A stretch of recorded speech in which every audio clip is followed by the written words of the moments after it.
네, 2026년 새해 첫 예배를 오신 여러분들 주의 이름으로 환영합니다.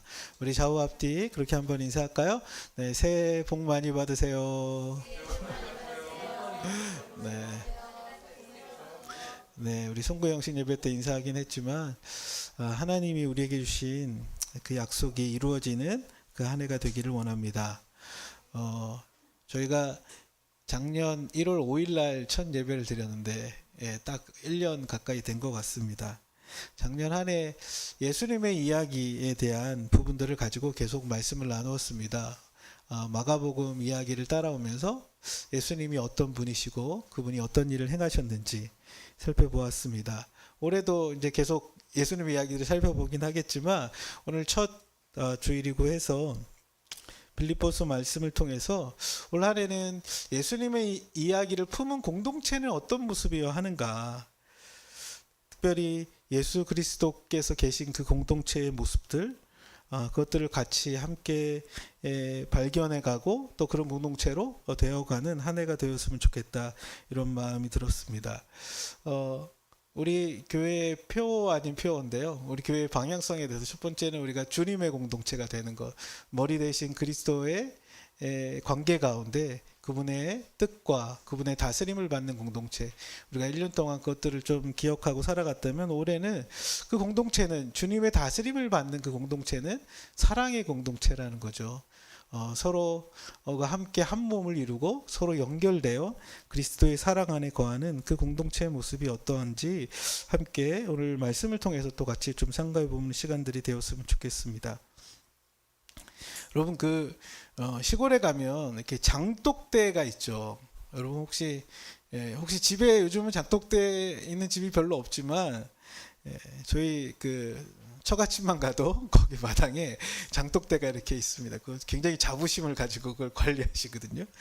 네. 근데 그 장독대에 가면 여러 이제 그 장독이 있잖아요. 근데 주로 있는 게 뭐예요? 이제 간장이 있고 된장이 있고 고추장이 있어요. 그렇죠? 이 3대 굉장히 중요한 집안의 거의 그 먹거리죠. 근데 그 장독에 가면 뭐가 나요? 냄새가 향이 있죠. 그렇죠? 된장을 담아둔 장독에는 무슨 냄새가 날까요? 된장 냄새가 나겠죠. 고추장을 담궈둔 장독에는 고추장 냄새가 납니다. 간장을 담궈둔 독에는 간장 냄새가 납니다. 무엇을 그 안에 담았느냐에 따라 그 독에서 그 냄새가, 그 향이 나게 되어 있습니다. 우리의 마음도 이와 같은 게 아닌가라는 생각이 듭니다. 우리의 마음에 무엇을 담아 두었는가가 우리 안에 그 향이, 그 냄새가 배어 나오겠죠. 세상에 많은 노래들, 음악들, 영화들, 이런 것들을 분별 없이 우리의 마음에 계속 담아두다 보면 그 생각, 그 세계관, 그 가치관이 자연히 우리의 마음속에 배어 나옵니다. 폭력적인, 음란한, 자신의 욕망을 자극한 이야기들과 그것들에 계속해서 내 마음에 그것들로 채운다면 그 냄새가 우리 안에 어느 순간 배어있는 모습을 보게 됩니다. 여러분, 예수 믿는 사람들은 그 사람에게 어떤 향이 나타나야 할까요? 네? 예수님의 향이 나타나야 되겠죠. 그렇죠? 고린도후서 2장 14절부터 16절에 보면 그런 말씀이 나옵니다. 항상 우리를 그리스도 안에서 이기게 하시고 우리로 말미암아 각처에서 그리스도를 아는 냄새를 나타내게 내시는 하나님께 감사하노라. 우리는 구원받는 자들에게나 망하는 자들에게나 하나님 앞에서 그리스도의 향기니 이 사람에게는 사망으로부터 사망에 이르는 냄새요 저 사람에게는 생명으로부터 생명에 이르는 냄새라. 누가 이 일을 감당하리요. 여러분, 우리 안에 무엇이 담겨 있느냐에 따라 우리의 존재 속에, 우리의 삶 속에 그 향이 배어난다는 것입니다. 그것은 각 개인뿐만 아니라 공동체에 있어서도 마찬가지인 것 같습니다. 공동체마다 그 공동체에 향기가 있어요. 우리 공동체는 어떤 향이 있나요? 네? 어떤 모임에 가든지 어떤 공동체에 가든지 그곳에서 느껴지는 그 공동체의 분위기나 공동체의 향기가 있죠. 바울은 빌립보 교회 공동체를 향하여 이 마음을 품으라 이야기합니다. 근데 그 전에 보면 2장 1절부터 쭉 4절까지 하나됨에 대한 이야기를 반복해서 이야기해요. 그러므로 그리스도 안에 무슨 겉면이나 사랑에 무슨 위로나 성령의 무슨 교제나 긍휼이나 자비가 있거든 마음을 같이하여 같은 사랑을 가지고 뜻을 합하여 한 마음을 품으라 라고 이야기합니다. 그 공동체가 그리스도 안에서 하나됨을 이루어가라 라고 이야기해요. 그리스도가 있는 그 공동체는 한 몸을 이루게 된다는 것입니다. 서로 사랑 안에 거하는 모습을 이야기하는 거죠. 한 마음으로 사랑하며 섬기기 원했던 그 바울의 마음, 그것이 바로 그리스도의 마음을 품으라는 것으로부터 시작됩니다. 그런데 그리스도의 마음을 품는다는 게 무엇일까요? 오늘 함께 말씀을 통해서 예수 그리스도의 마음을 품는 것이 무엇인지, 특별히 우리의 공동체가 그 마음을 품는 모습이 어떻게 나타나야 할지 함께 은혜를 나누고 싶습니다. 함께 읽었던 2장 5절에 보면 너희 안에 이 마음을 품으라 라고 시작됩니다. 한번 2장 5절 같이 읽어볼까요? 시작. 너희 안에 이 마음을 품으라 곧 그리스도 예수의 마음이니. 그렇죠. 너희 안에 이 마음을 품으라는 거예요. 이 안이라는 게요, 그냥 딱 보면 우리의 마음 속에 예수님의 마음을 품는 것으로만 생각될 수 있지만, 이 너희라는 게 이제 복수 형태로 되어 있어요. 너희 공동체 가운데 이 마음을 품으라는 거예요. 너희의 공동체의 관계 속에 이 마음을 품으라라는 것이죠. 빌립보 교회 안에 여러 다양한 사람들이 있었을 거예요. 그렇죠? 근데 거기 보면 두 명의 센 언니가 있었어요. 혹시 아세요? 유디게와 순두게라는. 그래서 어떤 얘기를 하냐면 너희가 한 마음으로 서로 겸손하게 한 마음을 품으라라고 이야기하고 있어요. 너희의 공동체의 이 관계 속에 예수의 마음을 품으라라는 거죠. 근데 말하는 이 마음을 품으라라고 이야기하는 이 품다라는 단어가 프로네오라는 단어라고 그래요. 이 마음을 지속적으로 생각하고 관심을 갖고 숙고하라라는 것이죠. 여기서 이제 이걸 뭐 이렇게 프로네오의 시제가 이제 현재 명령형이라고 그래요. 어떤 때만, 은혜 받을 때만, 혹은 예배 시간만이 아니라 우리의 일상 모든 관계 속에 지속적으로 이 마음을 품으라라는 것입니다. 품는다라는 것은 그의 태도와 가치와 그를 향한 관심을 기울이라라는 거죠.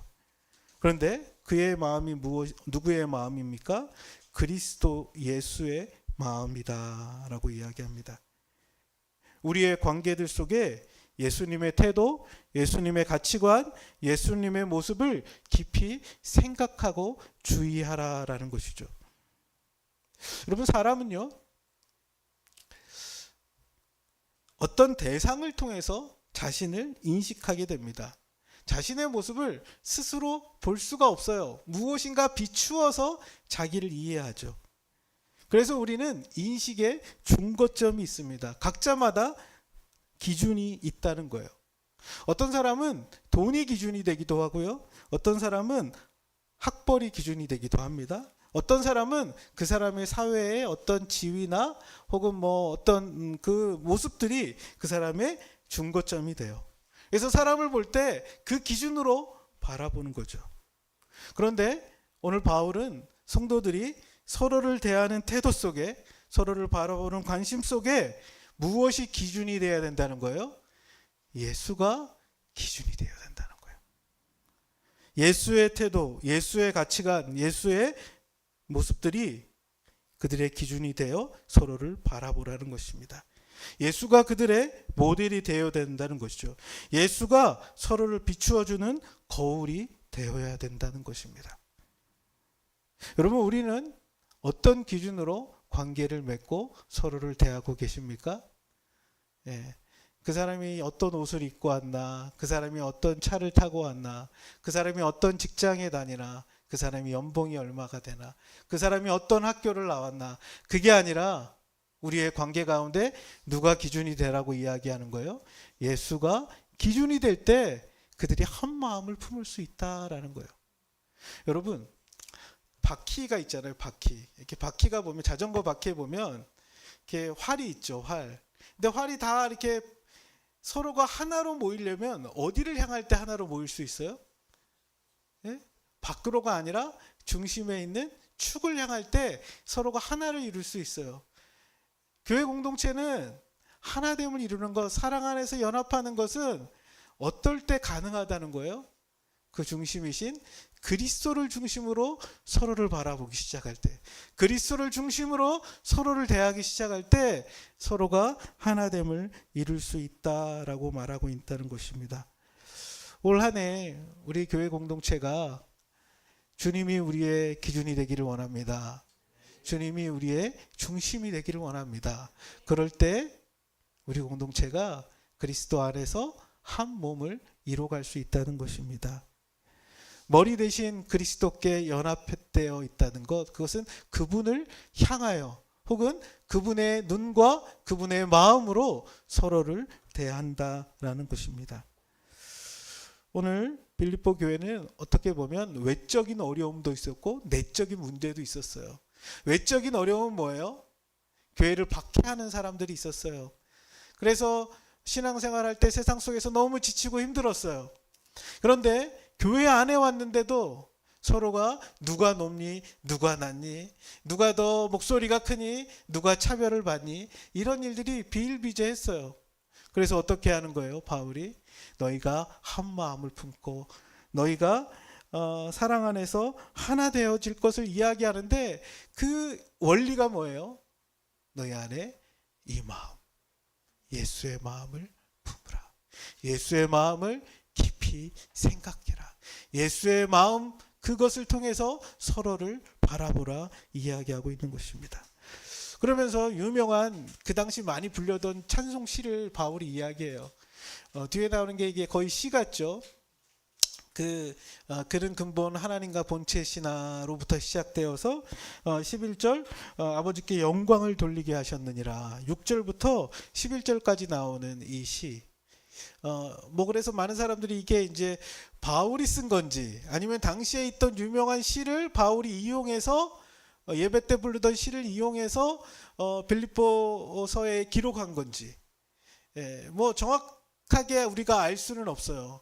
근데 분명한 것은 이 빌립보 교회 공동체 가운데 오늘 이 이야기가 복음의 중요한 원리를 보여주고 뿐만 아니라 공동체의 하나됨을 이루는 가장 핵심적인 이야기로 소개하고 있다는 사실이에요. 크게 보면 두 부분으로 나오죠. 6절부터 8절까지는 그리스도의 낮아지심에 대한 이야기고요. 그리고 9절부터 11절까지는 하나님께서 그를 높이신 이야기예요. 어떻게 보면 우리가 알고 있는 그리스도의 죽으심과 부활을 노래하는 이야기죠. 이게 바로 예수의 이야기고 이게 바로 너희가 하나 될 수 있는 이야기다라는 거 소개하고 있어요. 그러면 그리스도의 낮아지심의 이야기의 모습들은 어떻게 그들에게 들려지고 있습니까? 6절에 보면 그는 근본 하나님과 본체시나 하나님과 동등됨을 취할 것으로 여기지 아니하셨다 이야기합니다. 그가 본질은 하나님이신 분이시라는 거예요. 그런데 하나님의 자리를 취할 것, 여기서 이제 취한다라는 게 하르파그모스라는 단어라고 그래요, 헬라어로. 근데 이것은 어떤 의미가 있냐면 어떤 것을 탈취하는 거예요. 어떤 것을 빼앗는 거예요. 어떤 것을 노획물로 삼는 거죠. 그 하나님의 자리를 탈취하거나 자신의 노획물로 삼으려고 하지 않으셨다라고 얘기하는 거죠. 근데 여러분 이 말씀을 딱 읽을 때 생각나는 한 사람이 있지 않아요? 하나님의 자리를 탈취하려고 했던 사람? 누구죠? 누구예요? 창세기 3장에 나오는 아담과 하와죠. 왜 하와가 선악과를 따먹으려고 했어요? 맛있어 보여서? 왜요? 자기가 하나님의 자리에 가고 싶어서. 자기 눈이 밝아져 하나님처럼 될 줄 알고 그것을 따먹은 것이죠. 어떻게 보면 예수님은 둘째 아담으로 오신 것처럼 빌립보서에서는 기록하고 있어요. 그분은 하나님의 자리를 차지하기 위해, 빼앗기 위해 오신 분이 아니라, 그 다음 7절에 보면 어떻게 이야기합니까? 우리 한번 7절 말씀 한번 읽어볼까요? 시작. 오히려 자기를 비워 종의 형체를 가지사, 네, 하나님의 자리를 찬탈하려고 오신 게 아니라 어떻게 하셨대요? 오히려 자기를 비우셨다. 비우셨다. 이 비우다라는 케노라는 동사인데요. 여기서 이제 비움이라는 명사, 이렇게 케노시스라는 단어가 나오죠. 하나님이신 그분이 자기를 비우셨다라는 게 어떤 의미일까요? 네? 어떤 사람들은 하나님이 하나님의 길을 포기하셨다, 하나님의 신성을 없어지게 하셨다, 비우셨다, 이렇게 얘기하는 사람도 있어요. 근데 이거는 예수님의 모습과는 좀 안 맞죠. 자기를 비우셨다는 게 뭘까요? 칼빈이라는 종교개혁자는 자기를 비우셨다는 걸 하나님의 영광을 감추셨다라는 거예요. 사람으로 이 땅에 오실 때 그분의 신성을 감추시고 사람의 모양으로 우리에게 찾아오셨다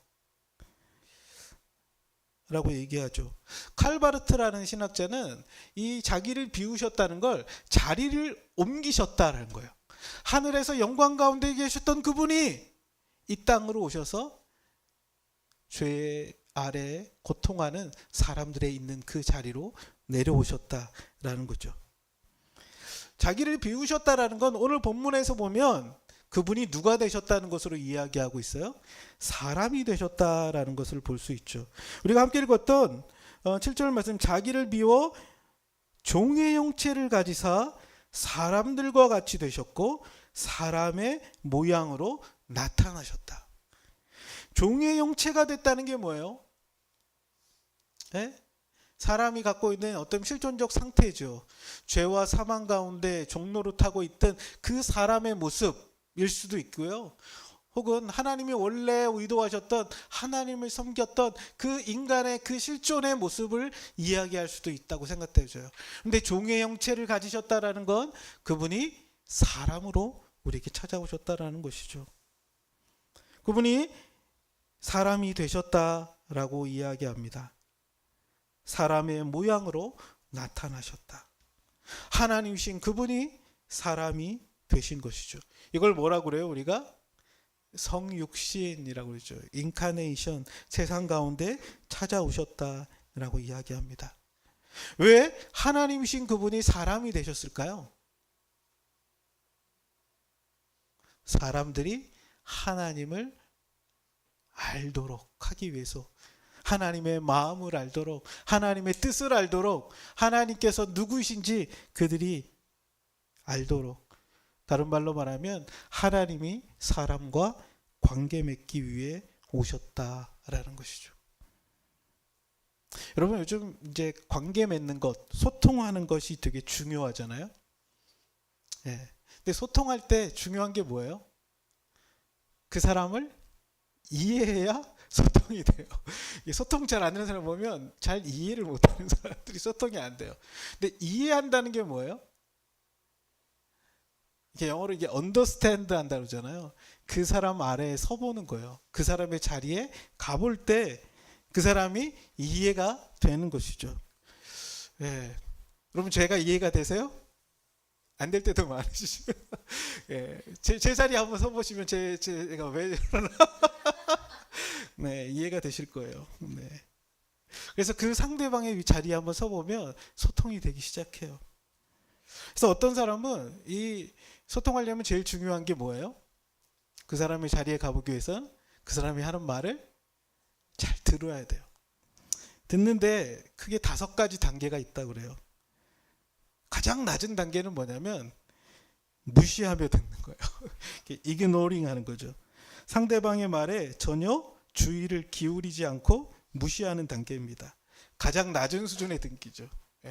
너는 떠들어라, 나는 듣지 않겠다. 가끔 수업 시간에 나타나는 현상이기도 하죠.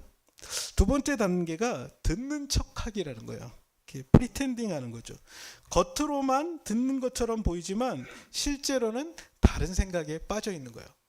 혹시 여러분 중에 지금 이 시간 듣는 척하고 계시는 분 계십니까? 소통이 안 되는 거예요. 그렇죠? 세 번째는 선택적으로 듣는 거예요. Selective listening이라고 하는, 자신의 관심사나 듣고 싶은 부분만 골라서 듣는 거죠. 그래서 메시지 전체를 듣지 못해요. 자기한테 끌리고 자기한테 도움이 되는 것만 듣지 전체 이야기를 듣지 않는 단계입니다. 네 번째 단계는 주의 깊게 듣는 것입니다. Attentive listening이라고 하죠. 상대방의 말에 집중하며 의미를 파악하려 노력하는 단계입니다. 내용에 귀 기울이는 수준이죠. 그 사람이 하는 말에 집중하여 듣는 것입니다. 마지막 다섯 번째 단계가 공감적 듣기라고 하여 Empathic listening이라고 합니다. 상대방의 말뿐만 아니라 그 안에 담긴 감정, 욕구, 의도까지 이해하고 공감하려 노력하는 가장 높은 수준의 듣기라고 합니다. 여러분 어떤 수준으로 듣게 하세요? 이그노링 무시하면서 들으세요? 아니면 공감적으로 들으십니까? 아니면 선택적으로 들으세요? 아니면 듣는 척만 하고 계십니까? 그래도 우리가 좀 서로에게 주의 깊게 듣고, 그리고 그 사람의 말만 아니라 그 사람의 마음, 그 사람이 갖고 있는 욕구, 의도까지 읽을 수 있었으면 좋겠습니다. 예수님은 공감적으로 들으실 뿐만 아니라 한 단계 더 위의 단계가 있다고 그래요. 이건 뭘까요? 존재로서 서로 만나는 거예요. 뭐 이것을 관상적 듣기라고 하는데, 함께 존재가 존재를 서로가 바라보는 단계. 예수님은 그 사람을 볼 때 그 사람의 말, 그 사람의 감정뿐만 아니라 그 사람의 존재를 보시죠. 사마리아 여인을 만날 때, 니고데모를 만날 때 그 사람의 존재 깊은 곳에 갈망을 보세요. 그리고 그와 대화하시죠. 예수님께서 성육신하셨다는 건 우리와 이렇게 마주하여 존재로 만나기를 원하셨죠. 예수를 통해 하나님을 만나도록 주님이 우리에게 찾아오셨다는 것입니다. 여러분, 사람이 되신 그분, 우리가 그분을 믿고 따를 때 그분의 모습이 우리 안에 얼마나 있는가, 우리가 서로에게 정말 이렇게 듣기 위해 다가가고 있는가, 같이 공간은 공유하지만 서로가 서로의 이야기에 귀 기울이지 못하거나 서로의 마음을 헤아리지 못하거나 서로의 존재를 바라보지 못하고 있지는 않는지, 주님이 우리에게 다가오셨던 그 방식으로 서로가 서로에게 다가갈 것을 말하고 있는 거죠. 하나님이신 그분이 사람의 모양으로 오셔서 우리를 향하여 찾아오셨던 그 모습으로 다가가라 이야기하는 것입니다. 그리고 그 두 번째 예수님의 모습은 무엇입니까? 그분이 사람의 몸으로 이 땅에 오셨을 뿐만 아니라 어디까지 낮아지세요? 8절 후반부에 보면 자기를 낮추사 죽기까지 복종하셨으니 곧 십자가에 죽으심이라. 자기를 낮추셔서 우리에게 다가오셨다는 거예요. 이게 이제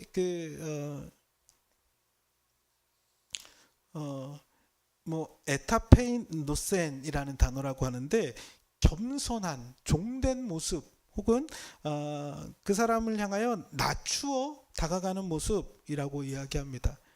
예수님이 우리를 향하여 자신을 낮추시되 어디까지 낮추셨다 이야기합니까? 죽기까지 복종하셨다. 그 복종은 십자가의 죽으심이었다 이야기합니다. 자기를 낮추어 십자가에 죽기까지 복종하셨던 그 모습들. 예수님이 마태복음 22장에 보면 그 당시에 있는 지도자들과 하나님 나라의 리더의 모습의 차이를 설명하시죠. 너희가 보는 저기에 있는 관원들은 어떻게 한다고 그래요? 군림하고 자기의 것을 위하여 그 사람들을 이용하는 사람들이다라는 거예요. 세상의 리더들은. 그런데 하나님 나라의 리더들은, 하나님 나라의 지도자가 되려고 하는 사람은 어떠해야 된다고 말씀하세요? 너희 중에 가장 높이 되고자 원하느냐? 그러면 가장 섬기는 자가 되어야 된다. 하나님의 나라는 가장 섬기는 자가 가장 높은 자다라고 말씀하세요. 그래서 예수님 자체가 어떻게 하세요? 제자들을 섬기시죠. 요한복음 13장에 보면 예수님이 십자가에 달려 죽기 전날 바 자신의 삶의 가장 중요한 모습을 행동으로 보여주세요. 그게 뭐예요? 제자들의 발을 닦으시는 거였어요. 근데 그 닦는 모습이 뭐예요?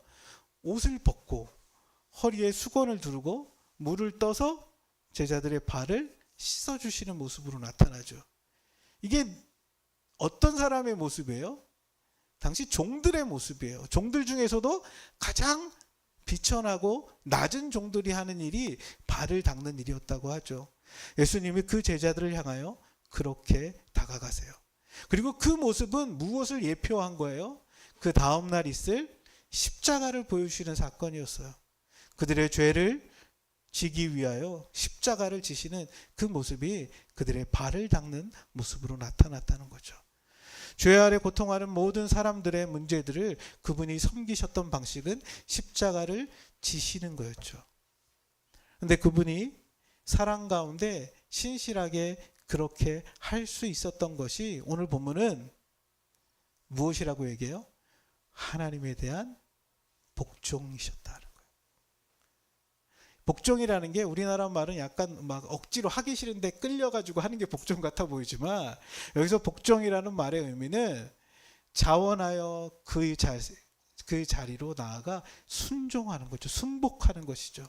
그분이 의지를 가지고 사랑 가운데 하나님의 뜻을 알기에 그 자리로 가셔서 십자가를 지시는 모습이었다는 것입니다. 예수님의 관계의 모습들을 보면 신실함으로 관계를 맺어가십니다. 하나님의 뜻 앞에 신실하게 그 자리를 지켜가시는 거죠.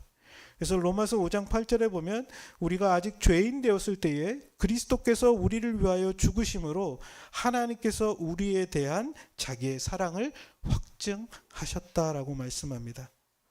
우리가 죄 가운데 있을 때 우리를 위하여 죽으심으로 하나님의 사랑의 신실하심을 그가 나타내셨다라고 이야기합니다.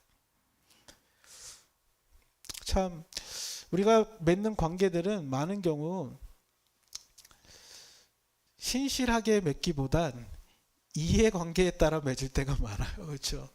나한테 도움이 되면 관계를 맺고 도움이 안 되면 전화 한번 하지 않습니다.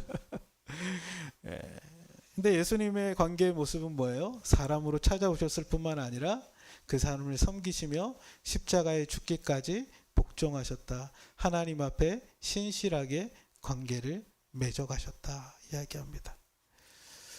주님 앞에서 신실하게 관계를 맺는다는 게 무엇일까? 주님의 뜻을 구하고 주님의 뜻을 깨달았을 때 그것 가운데 자기를 복종하는 게 무엇일까?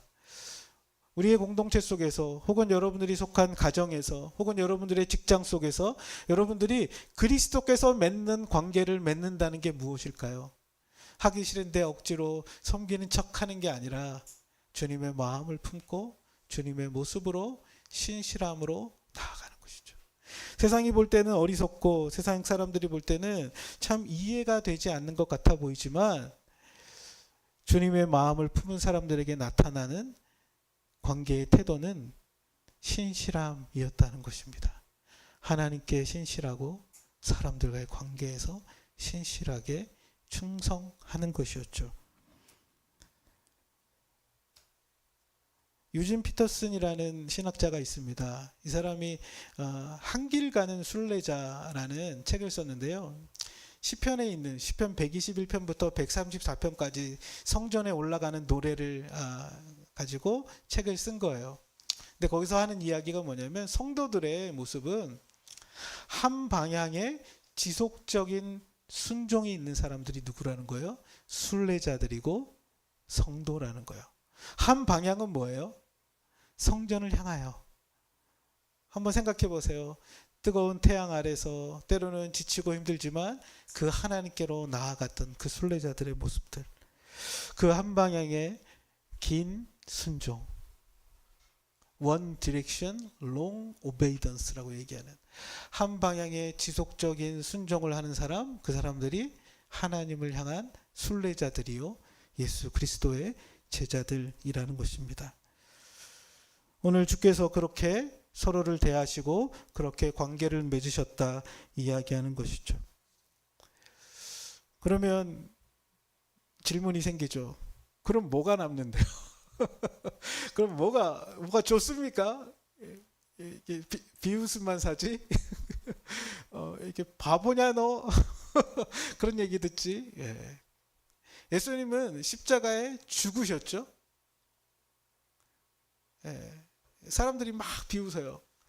예? 네가 뭐 메시아면 너 자신이나 구원해봐라. 막 그런 얘기들을 하면서 비웃죠.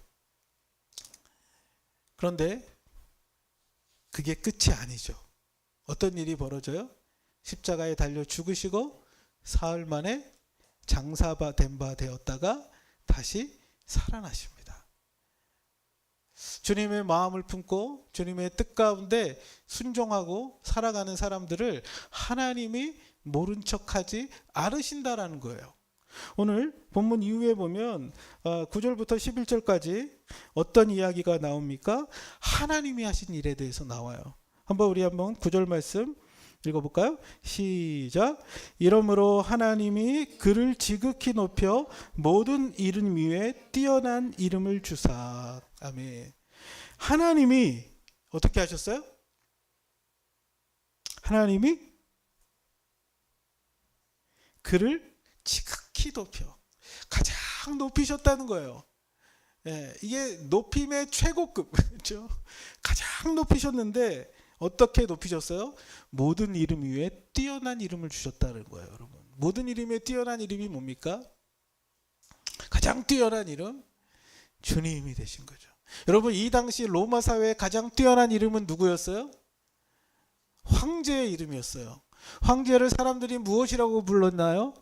퀴리오스라고 불렀어요. 하나님의 아들이라고 불렀어요. 그런데 하나님께서 진짜 퀴리오스는, 진짜 하나님의 아들은 로마의 황제가 아니라 누구라고 말씀하시는 거예요? 예수가 진짜 주요, 진짜 왕이요, 진짜 하나님의 아들이라 그를 높이시죠. 10절에 보면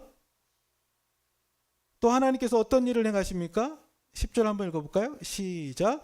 하늘에 있는 자들과 땅에 있는 자들과 땅 아래에 있는 자들로 모든 무릎을 예수의 이름에 꿇게 하시고. 아멘. 예. 하늘에 있는 자들 누굴까요? 영적인 존재들, 천사들이겠죠. 예. 그리고 땅에 있는 자들, 사람들이나 이 땅에서 살아가는 모든 생물들을 얘기하는 거예요. 땅 아래에 있는 자들은 뭘까요? 이 당시 세계관으로는 하데스 혹은 우리가 이제 옥에 있는 죽은 자들을 의미하는 거예요. 하늘에 있는 영적 실체나 땅에 있는 모든 생명체나 땅 아래에 있는 모든 죽은 자들이 다 누구 앞에? 예수 이름 앞에 무릎을 꿇게 하셨다라는 거예요. 이 무릎을 꿇는다는 것은 어떤 행위입니까? 무릎을 꿇는다는 것은 그분께 경배하는 거죠. 그분을 예배하는 거예요. 그분이 하나님 되심을 하나님께서 나타내셨다는 거죠. 가장 낮은 모습으로 이 땅 가운데 오셔서 사람들을 사랑 가운데 섬기시고 사람들을 살려내셨던 그분이 하나님이라고 고백하며 예배하게 하는 것입니다. 11절에는 그분이 또 어떤 일을 행하십니까? 모든 입으로 예수 그리스도를 주라 시인하여 하나님 아버지께 영광을 돌리게 하셨느니라. 예수님을 주라고 시인한다는 것입니다. 예수님을 하나님이시라고 고백하며 하나님께 의지하게 하셨다는 것입니다. 여기서 시인한다라는 건요, 고백한다라는 뜻도 있고 부르짖다라는 뜻도 있어요. 힘들고 어려운 모든 문제를 그분께 의지하여 간구하는 것이죠. 여러분, 우리가 기도할 때마다 마지막에 고백하는 게 뭡니까? 예수의 이름으로 기도하는 것입니다. 우리의 모든 문제와 아픔과 고통과 우리가 갖고 있는 실존적인 어려움의 문제를 주인 되신 그분께 가지고 나아가 그분의 이름으로 기도하는 것입니다. 주님을 부르는 것이죠. 그런데 그것을 통해서 누가 영광을 받으신다고 말씀합니까? 하나님 아버지께 영광을 돌리게 하셨느니라. 가장 뛰어난 이름을 주시고 그분께 경배하시고 그분을 주라 고백하며 그 주님을 의지하여 살아가기 시작할 때 하나님이 가장 크게 영광을 받으시는 일이 나타납니다. 여러분, 예수님이 섬기시고 죽으시고 끝난 게 아니라 하나님이 그 이후에 그를 살리십니다. 그분을 하나님이시라는 걸 나타내십니다. 여러분, 우리가 아까 얘기한 것대로 관계 가운데 다가가 서로의 이야기에 귀 기울이고 그리고 서로 섬기기 위해 애쓰고 서로 주님 앞에서 주님의 뜻 가운데 순종할 때 하나님께서 그 공동체 속에 하나님께서 그들의 삶의 자리 가운데 일하신다는 것들을 나타내죠. 때로는 사람들이 알아주지 않는 것 같고 때로는 사람들이 이해 못하는 것 같을 때 하나님이 일하시고 계시다. 여러분, 우리가 나중에 다 주님 앞에 설 거예요. 그렇죠? 주님 앞에 설 때 주님이 뭐라고 하실까요? 딱 두 부류의 사람밖에 없어요.